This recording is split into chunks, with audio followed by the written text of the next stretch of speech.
Hi, everyone. I'm Aryeh, and I'm back for the latest Kindred cast, this time sitting down virtually with two very interesting leaders in their respective fields, and may I say, two very different worlds. But we're going to find out how to connect the dots. You're both linked by one thing, apart from a longstanding friendship, and that is the appreciation of art. I'm joined today by Jackie Reeses, who until later this month is the head of Square Capital and a longtime friend. Square Capital and Square, as you know, is a global fintech and lending company. And Jackie's also an avid collector. More on that later. I'm also joined by Josh Baer, a new friend and business partner, and also one of the art world's most connected connectors, advisor to many, including Jackie, and the owner of the Baer Faxt newsletter and host of the new YouTube show, No Reserve. Thank you both for joining me today, and welcome to Kindred Cast. I'm really looking forward to this conversation. First of all, congratulations to you both. Jackie, you've had an incredible career at Square, and I've followed it and been alongside of you the whole way through.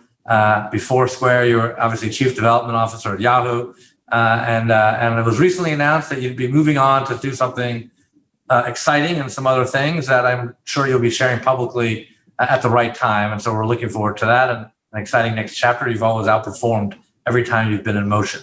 And Josh, to you, just this week, I'm proud to say that our firm LionTree, alongside our mutual friend Glenn Furman with his Virtue Investment company, invested in your company, the Baer Faxt, to work together with Kindred and helping to really develop additional digital expansions and the media opportunity around art. So lots going on for everyone, and I'm really happy that we're all together at this important moment. So thanks for being here. Thanks, boss. You can call me Aryeh. I was talking to Jackie. Touche. Well, first, let me ask you, how did you, because I know both of you, Jackie for a long time and Josh more recently, but how did you two meet? Because I was surprised to know that you guys knew each other. Why don't I start? I have always liked collecting art, but what I found is that I was collecting pieces with no particular purpose in mind, and I had no appreciation for the depth of quality. And so I went on a search for an art advisor who would be amazingly insightful, smart, and very honest and open with me about what I was building and what I wanted to build. And that led me to Josh very easily. We met through a mutual friend and met actually repeatedly before we ended up working together. And so we've now known each other for a few years, and it's been a very fruitful relationship. I have a friend who says that 90% of business is just showing up. So I went to San Francisco for an art fair, a small one that's excellent, called the Fog Art Fair. And I was walking with a client of mine from New York and Silicon Valley, and we bump into Jackie there, and he introduces us. And Jackie, does her thing, and she emails me a week later. She's interested in my newsletter. Maybe we could talk, and all that seems sort of normal. And then to show the small world thing, I said, do you happen to know this other woman that I know in finance who happened to be at Evercore at the time where I was doing a big project, a woman named Jane Gladstone? And Jackie goes, oh my God, she's one of my best friends. So that took the conversation, I think, to another level of access through people that you know is really how the art world moves, rather than going online and trying to find a banker, an art advisor, or something like that. And that really gave you the confidence to have a deeper conversation. Absolutely. Well, I want to get into the art advisory relationship that you guys have. But Josh, first, tell us about how you came into art, because you were born in New York and I grew up really around art, but it's a really nice New York City kind of story. So how did you come into being and come into this world? Well, my mom and my stepfather moved to New York when I was about 4 or 5 years old to really be artists. So that was 1960. And the art world was really kind of small then. There was I can remember Andy Warhol at my house. for all those years, famous critics and dealers and artists. Just, I was taken everywhere because there were no nannies, no babysitters. And so I really got to meet all the great artists because New York was a small art world. At that point, I thought, I don't want anything to do with art. I'm going to go get a degree in math. I got a master's in computer science in the 70s. It's like, and I said, I hate this stuff. Wait a second. I want to move back to New York to be in the art business or the art world. And I think in the same way, if your dad's a plumber, you know the plumbing business. If your dad's in hedge fund world or your mom, that's where you have sort of an inside view. So I always had it in my blood without realizing that it was interesting. My dad's a physicist, so I'm not sure if I may be the exception to the rule. Yeah, and Andy Warhol was definitely not hanging out at my house when I was a kid in Atlantic City. And so that is a very unique background. And Josh's mom is a world famous artist and has multiple paintings in MoMA. And so I kind of appreciated that he understood art from the ground up and almost had his fingernails dirty with it in his blood and in his heart throughout his entire livelihood. Thanks. It gave me the ability to see it from the artist's perspective. And then when I became a dealer and had a gallery, it gave me the other side too. So I was always sort of able to see both sides of how things function. So there's a Nobel laureate named Professor Donnie Kahneman who wrote Thinking Fast, Thinking Slow. And I asked him once in a podcast like this, what makes a great advisor? He said, a great advisor is someone that has your best interest in mind, but doesn't care about your feelings. Ideally, you do both. But so, Josh, what does an art advisor do? And Jackie, since you've had firsthand experience, like many others that benefit from Josh's expertise, how do you receive that advice? But Josh, what does an art advisor really do? Well, one of the key terms for an art advisor is that you're really a fiduciary, which is generally the worst seat in the house, because you have to take care of your client's interest first ahead of your own.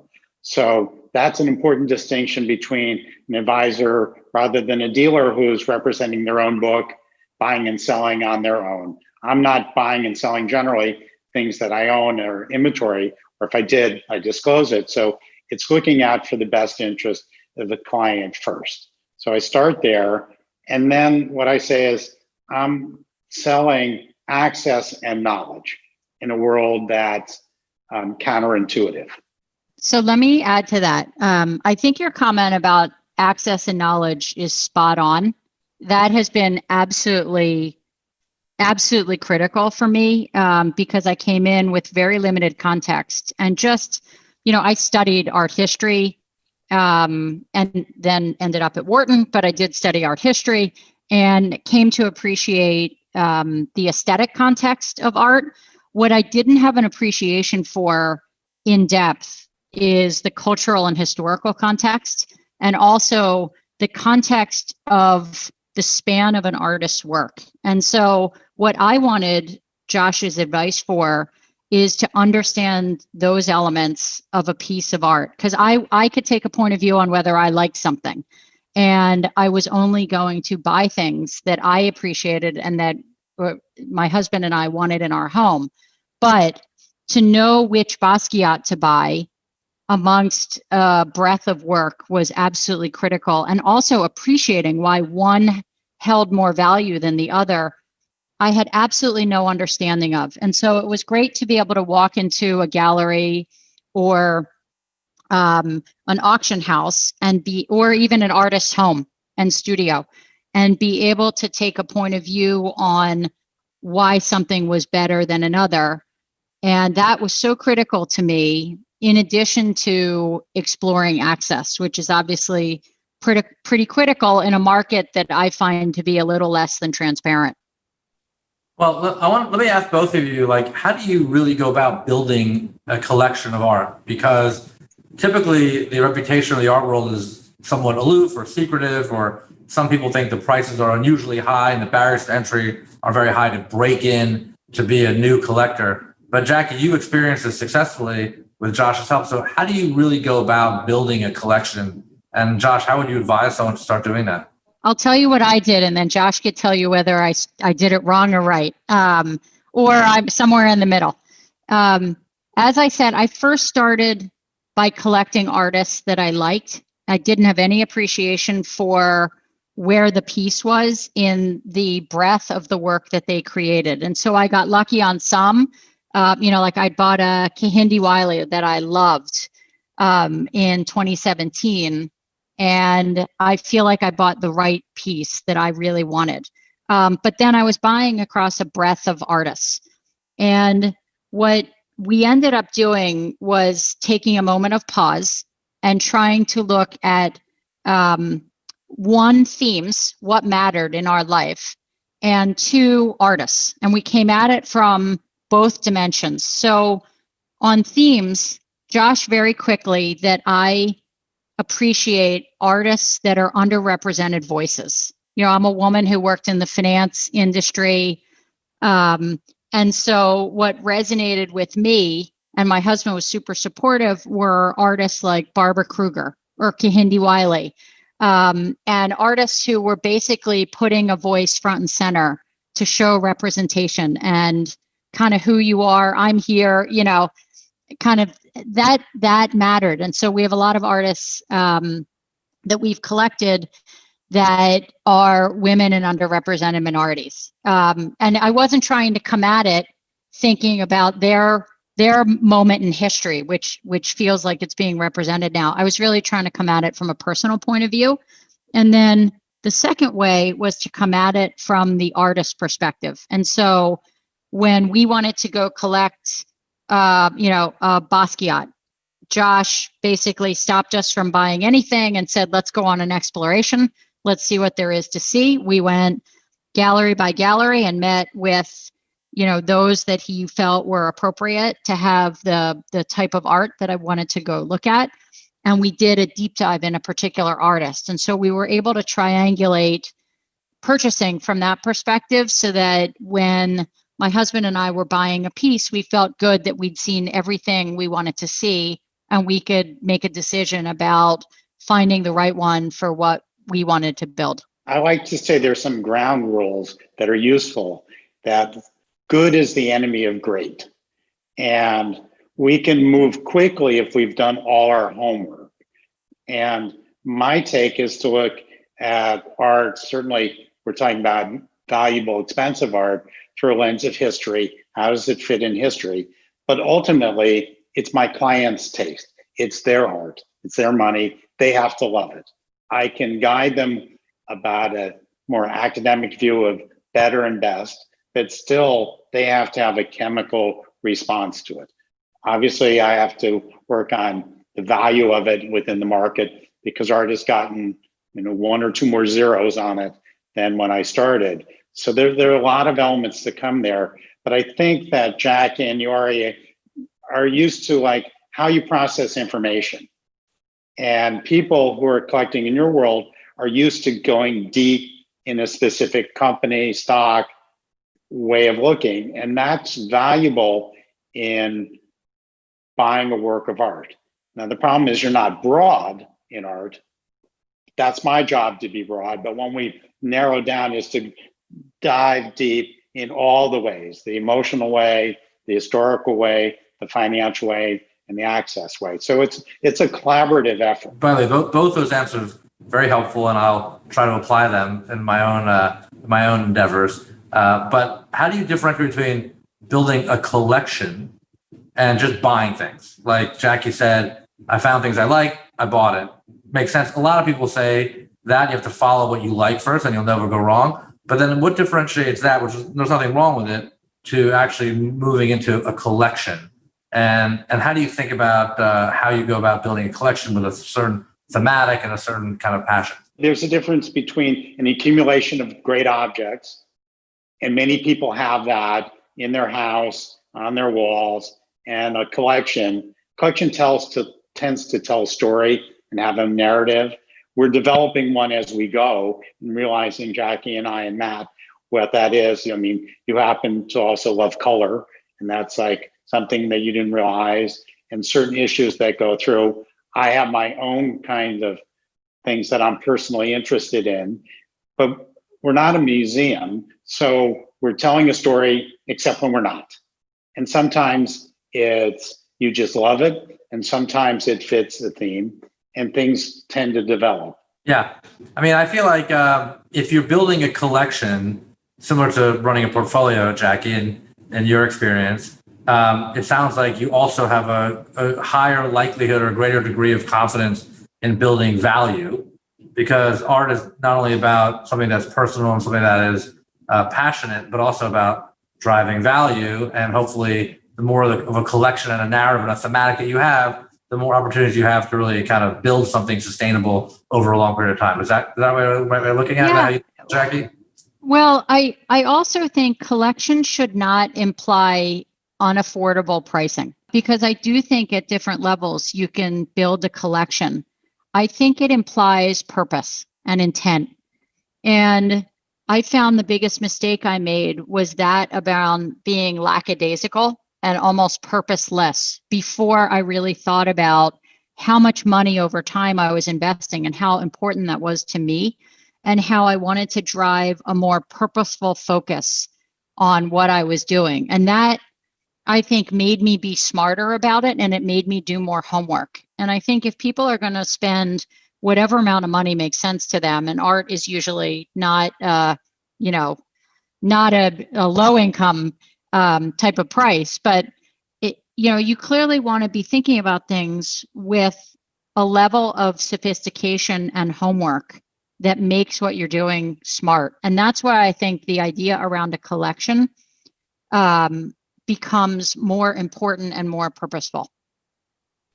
Just to add to that, though, I think there's excellent and great works that one could buy that aren't 6 and 7 figures.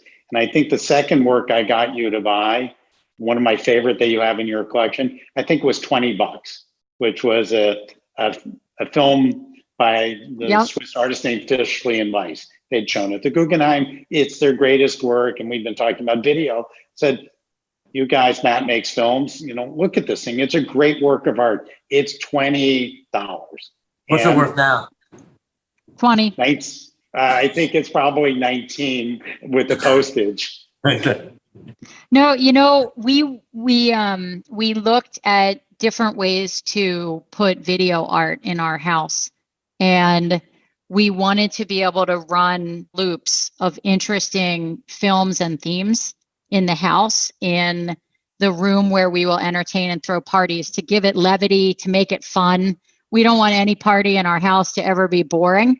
And so we put a television above the bar so that we could run this video loop and have it be entertaining to anyone who comes in and watches it. And so, it was a $20 download from the web, but you can't stop watching it once it plays. And it's super fun. The placement also seems great, because it probably gets progressively more fun if it's over the bar as the night goes on.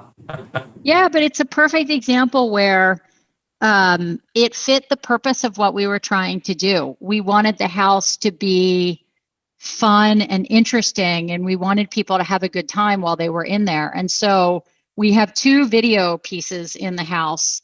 One is this $20 install that we took from the web, which Josh found for us and recommended.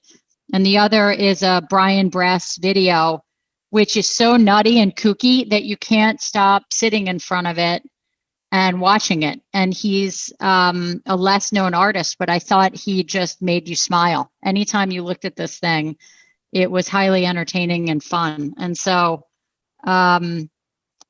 we found these things that they evoke emotion and made being in the home fun. I love it.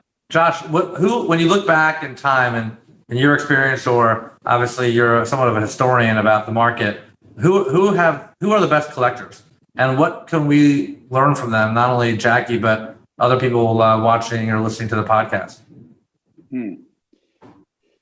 Great collectors. I would say Mitch and Emily Rails outside of Washington. They have tried to mention people that you can actually go see their collections. So the Glenstone collection in Potomac is my favorite museum. They just have the perfect work of every artist through the century, and they tell a story about the history of art. So that's somebody I admire. They're not afraid to pay the price it takes. The general truth is, if you have two pieces and one is a little bit less and not as good, you're making a mistake if you're saving money. You know, the $100,000 thing versus the $80,000 thing. Buy the best work you can afford. Even the best deals that people have made have been paying record prices at a certain point. I think Eli Broad should be commended for like giving his whole collection and building a museum in Los Angeles. But there's other collectors that are famous. I remember as a kid, there was a couple named the Vogels, and there's a film about them. He was a mailman and she was a librarian, each about 4 feet, 11 inches tall. They lived on one salary and collected art on the other salary.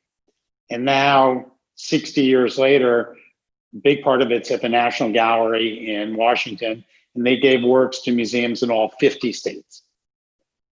The trouble is that can't be done again. You can't be spending $100 a month and buying work. That kind of like grassroots collecting cannot be done.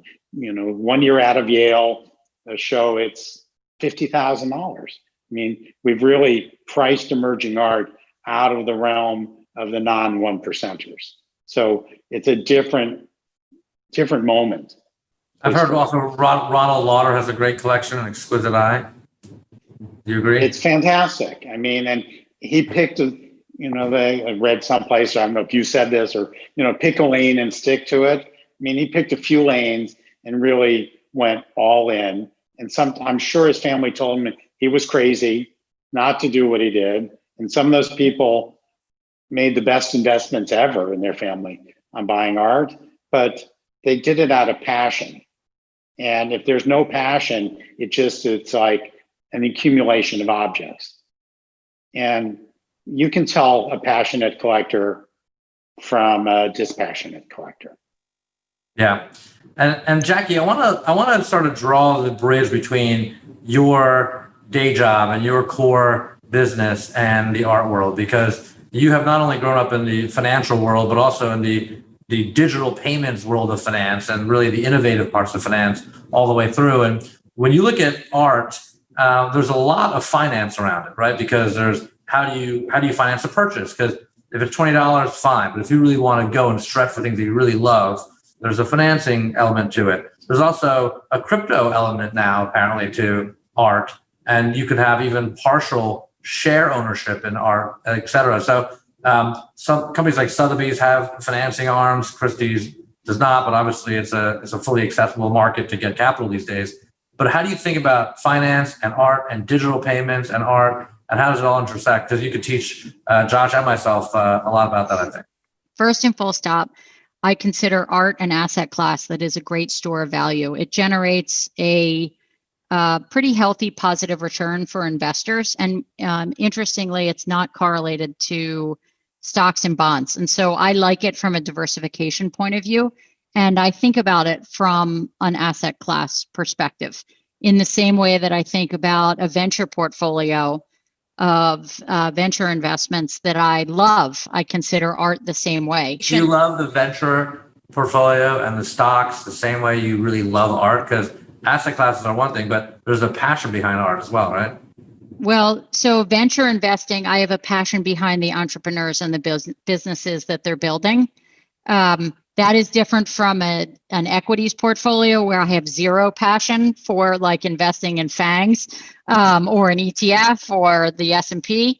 But when you're investing in venture, I think it's the same storytelling and narrative around backing an entrepreneur to help them build a business. And I love that. And I love helping to build businesses. And I think with something like art, I appreciate that it is a very strong store of value. So I do think of it as building a diversified asset class in my personal portfolio. I think the only issue that I see on art financing and on art today is that around transparency. And so I do think some of the things that Josh is doing around the Baer Faxt are helpful, because that feels like the most limiting factor to building out the breadth of a scaled market in art, because it's still fairly opaque to get data on art transactions. But I think ArtNet has an index, a market performance index, and I believe art, top 100 artists outperform the S&P. And so, I look at it from that perspective, albeit with an appreciation that I get to have it in my home as well.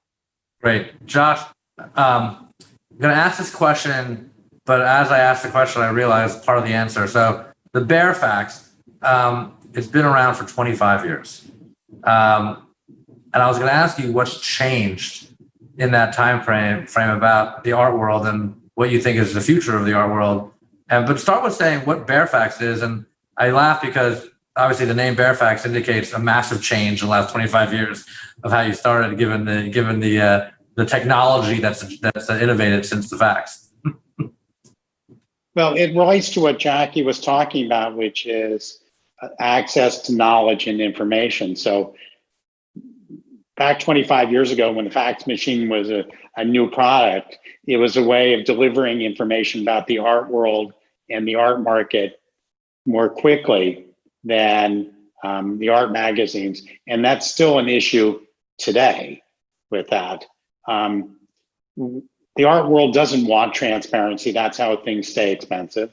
They want it to be insider. They're not protecting some shareholder in Dubuque. So it's sort of counterintuitive to what we really want, which is private knowledge. So I'm selling that to individuals, to a larger pool of people of here's what we know today. Obviously, the biggest change is the role of the internet.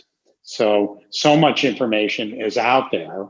And I like to think that we become over-informed but undereducated. So all that information makes us think we know what's going on, which say the value of a painting. I'll use that as an example. But if you don't know that painting's got a rip in it, you can look at all the financial data you want on that. So I was going to say, I can't interpret the database of art sale prices without help as someone who sits on the other side of buying art. To Josh's point, I find it practically impossible to appreciate the provenance of a particular painting and how it fits in context with other sale prices. And it makes no sense to me without professional expertise. Interesting. Well, that's helpful also. I think that's probably what the Baer Faxt is all about, right? Which is giving people that knowledge and that transparency and that framework. And then obviously Josh's personal contact can add a lot of depth behind that. But what do you think about, the COVID cycle? Because that is a mechanism for real evolution of our world in a lot of ways. And people have talked about COVID as an accelerant to a lot of trends. But in the art world, COVID has really been an impediment to buying art in traditional kind of auction houses because you're really not gathering right now. But at the same time, there seems to be a lot of activity in the private negotiations for art. And in some cases, people are buying art, even pricey art, without even seeing the art in person first. Did you ever expect that? Or do you think that's a sign of things to come? I think it's temporary. And we're going to go back to in real life viewing as being important. And I can tell you there was a lot of action at Teterboro with people flying in to see works of art in a hangar and flying back out at the high end. So eyeballs on at the high end of the market have been important. I think the social aspect of the art world is essential, that going to Venice and seeing an artist in a show, that's fun. And whether you go by Air Italia or on your yacht, it's fun. And I think we're getting tired of online viewing rooms. I was watching Sotheby's live streaming auction, which was still going on when we were talking. I think we're going to get a little bit weary of that. And God knows in 6 months, we'll be ready to get back to the old ways a bit. I think the positive thing is it's forced people to do a different type of sales technique where it needs to be really deliberate and thought out and piece by piece. And you can't just, the art world was too cushy. It was too easy. People thought they were geniuses. Now they discovered, wait a second, maybe I wasn't quite as smart as I thought. So those are just sort of some random thoughts there. I really enjoy going to art fairs and art events as well to see works. I find it very hard to learn about new artists without seeing them in person. And so as a collector, it's been challenging, except for artists that I'm familiar with. And so some of the ways that I've tried to overcome that are by having things shipped to my house, going somewhere in order to go see them in a more private context. But I've certainly been far more reluctant to do that. It didn't feel essential to me in the context of the early stages of COVID. And then in the later stages of COVID, I was more willing to explore. There are three areas that I think need improvement or are places that I've enjoyed the quick evolution in the art world. The first is related to online video. I've really enjoyed being brought into the online video world of experts in their field and having a more personal view at who they are and watching them be more open from their living rooms with presenting art or showing things in a very contextual way. I've really, really enjoyed that.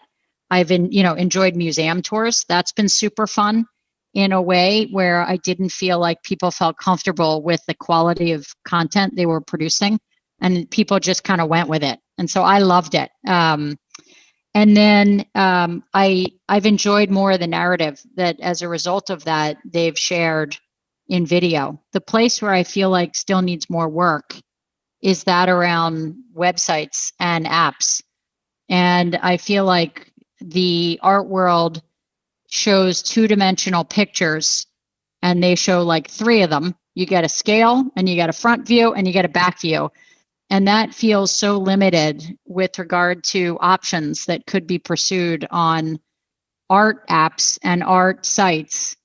And the depth of that, I'm hoping, will evolve as a result of COVID, because there really are more opportunities to showcase different elements of a piece of work that go beyond what's been done thus far. And so COVID was a good accelerant to that, but I think everyone's now examining what they do on an ongoing basis.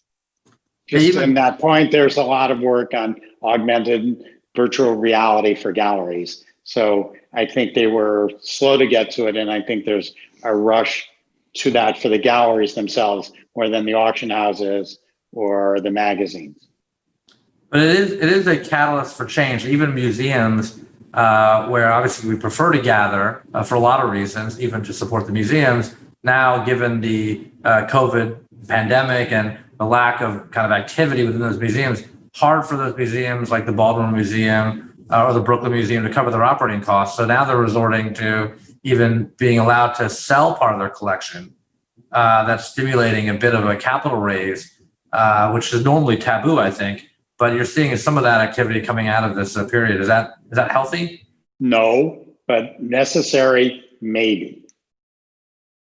It depends. If they're selling their great things, like Baltimore selling their only great Price Martin painting, a very rare Warhol painting, and the only Clifford still in a museum in Maryland where Clifford Still's from, I don't think that's healthy. If you're saying they're cleaning out their basement of thousands of objects they'll never sell and get them in homes that people would enjoy it, I think they're maintaining their mission in a better way.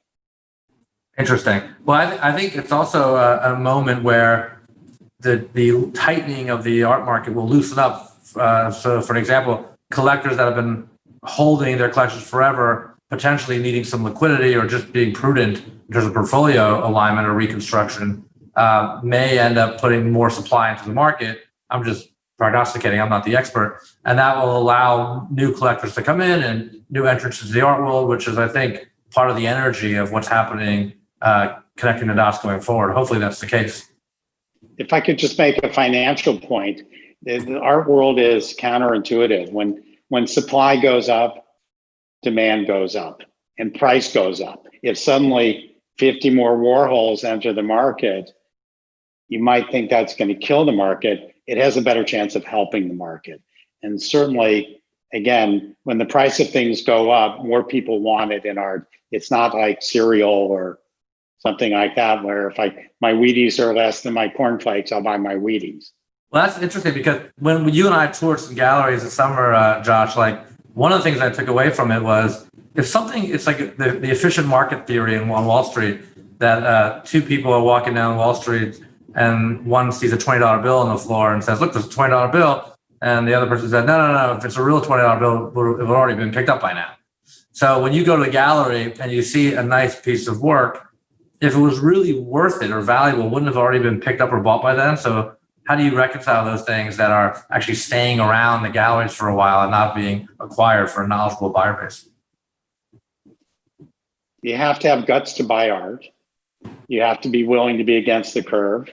Remember the work of art we saw that day that I loved the most? I just closed on selling that piece today. That was after months of discussion. So things take their time to have happen. You at least say the artist, or do you want to disclose it? Francis Picabia. So it was a painting from the 40s. But you liked it. I loved it. Is that right? My mistake. See, you should have bought it. You thought, why is it available? You didn't buy it. Now you want it. Now that you can't have it. Yeah, exactly. I was saving the money for the newsletter. Yes, it's a good choice. I could have bought it myself yesterday, but I didn't. Good. Josh, maybe tell us about this the No Reserve YouTube channel you have now, because it reminds me when you're watching it of like a pre and post NFL game, because what you do, I love watching, the quality is incredible. You're talking about like an auction beforehand and afterwards and a recap. Tell us about it for a little bit. I'm sure, Jackie, you're already watching it. In the lockdown, we were seeing the NFL draft was one of the few things that was kind of fun to do. And for the Baer Faxt, one of our most important products is listing who's buying and underbidding all the auctions. I realized, I couldn't do that. It's my number one most desired part of this newsletter. So I thought, and I was talking to a client of mine who was saying that he'd be curious to see what Larry Gagosian was doing during the sale. And so we sort of had this live streaming idea of doing it. And again, giving real content, access to people in a way like we're doing this show. Hopefully people will be interested in all this in a visual format so we could see the art. Now, I've seen that Sotheby's today did their pregame show from London and they had a real journalist, but how did they separate it out from being just shilling what they're putting on? So it was like high production value. The hostess was way more attractive and better spoken than I am, but I'm not sure she could delve as deeply as we're trying to do. We're trying to go into people's homes and people's studios and get people to really, because they're comfortable with me, tell what's going. Now, can we get this to a broader audience? I hope so. To really make things that the two of you would find interesting is really the people who go to Art Basel, Miami Beach. What would they like to know about the art world? It's not for 50 million people, but maybe 50,000 people can really understand what's going on better. Jackie, did you like the show? I find it to be a living version of an art history book where you get really interesting insights and an insider's view into someone's collection. So I've loved watching it. I don't consider myself someone who knows that much about art. I feel like I'm learning. And as I'm on this journey to learn, it's one of the better sources to learn about collecting because it's genuine. It has access to amazing people. You often see really interesting ideas. And so I've loved watching it. Super fun. Good idea. Jackie, I love the way you talked about your interest in kind of finding women artists that maybe were underappreciated. and drawing the analogy to a woman in finance. And obviously, hopefully all these things are corrected these days. But are you seeing trends in art kind of mirror societal progressive changes? Like, are there more minority-owned artists now that are coming to the forefront, or women artists, et cetera, that are not owned, but artists that are women or minorities that are people are kind of really trending now? So I'll give you a consumer's point of view, and Josh should give you the market point of view. From a consumer's point of view, I've always found art to amplify what's going on in society. And that's why I like to study art history when I was in college, because I felt like it was a more visual way to explain history. And you could see it through representations of what's happening in the world. And so I think the interesting idea of the last decade is that around collecting women and underrepresented people's art, and realizing how few artists are represented by galleries and in museums, and asking really tough questions about why that is the case and whether that feels right, and whether some of those folks should be found who were historically important but never got their due. And so as someone who's been able to consume, I've been amazed at the availability of female and underrepresented minority art. It feels like it's finally come to fruition, that it's become important for galleries. And I do think over time it will evolve creatively and evolve from a market point of view. And I don't think it's a flash in the pan moment for either population. I think the idea of representation has become so important in America that I think art is just one manifestation of it, that, you know, it is looking at these critical issues, you know, in its own population. So it's been fun to be offered so many artists. I've loved it. I found a lot of art by Black artists that I've wanted to buy. And so it's been fun to have that opportunity. I'd like to say that for 30 years, I've been very involved in showing and buying and selling work by women artists, probably because my mom gave me that vantage point, and Black artists. Certainly the market has woken up to it.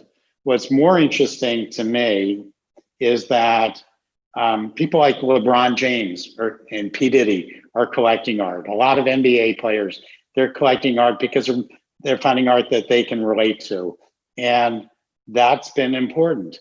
And one of the things that's interesting about working with Jackie, the women that you grew up with around in the trading desk, at the same time starting, there's a group of you who've been 20, 30 years at it, suddenly woke up at the top of the heap. And it's like, well, it's my money. I made a lot of it. And, you know, I'm not the Twinkie walking around trophy wife thing of agreeing with my husband of what to get. I'm in control of this, and I'm relating to things that work to me. And that's between, you know, collectors of color and women having a voice in the marketplace has been great. And it reflects on the artists in the marketplace. Where it's missing is the infrastructure of the art world. It's still 99% white. So if you go into any gallery, they might have one Black person or auction house. So that's going to take time for that to bubble up in a meaningful way. It's certainly a problem that's now forefront. The financial part moves much faster than the educational part of being 18 and thinking, well, gee, I'd like to be an art advisor. You know, I love art. I grew up in Brooklyn, that I could make that. You need to see people like you in those roles. I think Wall Street has the same issue of how to get more people that look different in their companies. I would like to say that, like, I've probably known Jackie for 20 years, and I've only thought of her as the dominant personality in every step of the way, regardless of the stage of development of her wealth creation. It was all her personality demanded that respect. Yeah, I'm not a Twinkie. No. So we like to always close these with some quick hits. So I have some just quick questions. If we can get a few pieces of free advice out there. So Josh, I'll start with you. What is the piece of art behind you? It's a photograph by an artist named Charles Ray. And it's of a cheeseburger. I mean, it's ridiculous. I'm in my kitchen. It's a cheeseburger without color. He built this massive sculpture that's like 6 feet tall just to photograph it. It makes no rational sense whatsoever. He's one of my 10 favorite artists. I don't even collect art. And early in the COVID lockdown, it was suddenly available. And I said to my wife, who loves it, we have to have this. And it's like, all of a sudden I have this collecting urge that fortunately got satiated with buying that. But I adore it. Look him up online, Charles Ray from California, one of my top 10 artists in the world. All right. Jackie, if you had to choose one or the other, what would you prefer, to collect living artists or dead artists?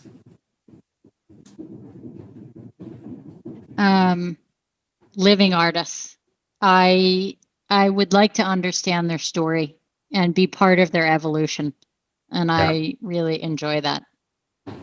Josh, a common friend of ours, who's now also an investor, has the same answer. That could really not only understand the story, but also meet them and interact with them and really enrich your life by knowing them. Free advice, Josh, who's your favorite up and coming artist? People pay me for that. Here's the thing: when everybody gives you their opinion really quickly, it's not that meaningful. I'll answer a different way. About a year ago, I started to help an African artist named Amwako Balafo. They're just starting to hear of him. He's become the most in-demand artist in the world. All the galleries want him. In 25 years since I closed my gallery, that's the first young artist I tried to help because I believe in him. I don't think we're in a golden age for young artists. I want that to happen. So I'm a tough nut to get for that. That's the number one question people want everybody to answer. It's like, what should I go buy for $1,000 that's going to be worth $10 million? You have to subscribe to get the answer. I knew he was going to say that, by the way. I could predict that. I want to add, I like an artist named Katie Stout, who's a sculptor, who makes livable pieces that are quirky and hilarious and funny. And I met her at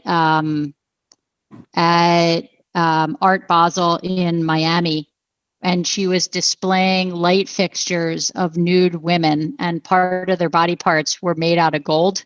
And that's how you turn the light switch on and off. And I thought it was so funny. I thought she had a whimsical sense about her art. And so I like her as an unknown sculptor. I don't know that Josh would agree with me, but. What about you? I mean, he's not really an up and comer, but I like Mark Bradford a lot, and I have a few other ones that are coming that I'm exploring right now. But he's a great artist. He's a great artist. Favorite museum in the world, each of you? I already said Glenstone. I love Glenstone in California. I like the Broad Museum. I think it's pretty special. It's a nugget size. It's just the right size to walk around. And then my favorite gallery would be in Paris, where the water lilies are. And I think it's the Tuileries. And you walk around the Monet water lilies. And I remember bringing my kids there and bringing them with magic markers and a piece of paper and letting them sit on the floor and try to recreate it in their own eyes. I just thought it was the most special place. Wow. Last question I have is, not to lose sight of the moment we're in, and obviously it's in flux with a lot of tension and stress and difficulty for a lot of people. Thankfully, everyone seems here to be healthy, and we are hopefully going to come out of it as we enter 2021 and a new chapter. When you look forward 5-10 years, what's the number one thing you think you're going to take from this period that you want to take forward with you? I'm going to hope that America showed the whole of our nation that we'll have gotten through this period. and America that I believe in, that my daughter doesn't believe in so much, actually exists. That's where I hope 5 years or actually 15 days from now that will be. I totally agree with Josh. That would be my first sentiment. And then I would add that I've been completely energized by the ingenuity of small businesses. And I think small businesses across the United States were dealt a absolutely brutal hand in COVID in trying to figure out how to survive, manage, and pivot their businesses in order to survive. And I'm amazed by the entrepreneurs and their stories that are really the underpinning of America and kind of the main street of our communities, and how they figured out how to evolve and grow, whether it's a restaurant that's doing takeout or chefs that are doing online video and then sending you food at home. We're now in a moment where there are more businesses being started than ever. And so I think, in addition to Josh's comments, I love how entrepreneurial this country is and how small businesses really do create the economic engine for America. And to give Jackie and Square a shot, I mean, $1 billion of PPP money went through Square to those companies, averaging maybe $15,000 alone. And I think for all the stories I hear about, the big banks not helping people, that didn't happen by accident at Square without that way of thinking, Jackie. And personally, I'd like to thank you on behalf of thousands of businesses and lives you've saved for doing that. Well, and something to be proud of. It's very Square. It's very Square. And I have to say, PPP was one of the most trying experiences of my life, and kind of living through the emotion of those challenges with small businesses. We were able to help a lot of artists and galleries who did business through Square. That was incredibly wonderful to see, because in some cases they needed help on the financial side, and we were able to help them with financial literacy and explaining the complexity of that situation. And so it was fun to be a part of. And even with the art community, it felt great to be able to help people where they really needed it.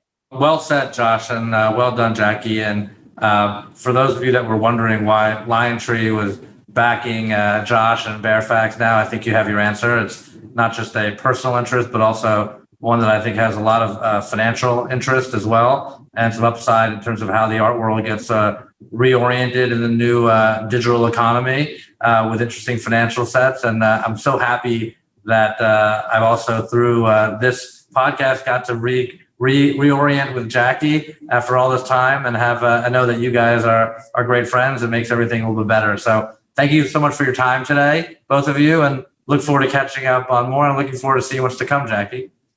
Yep, absolutely. Good to see you all. Bye, guys.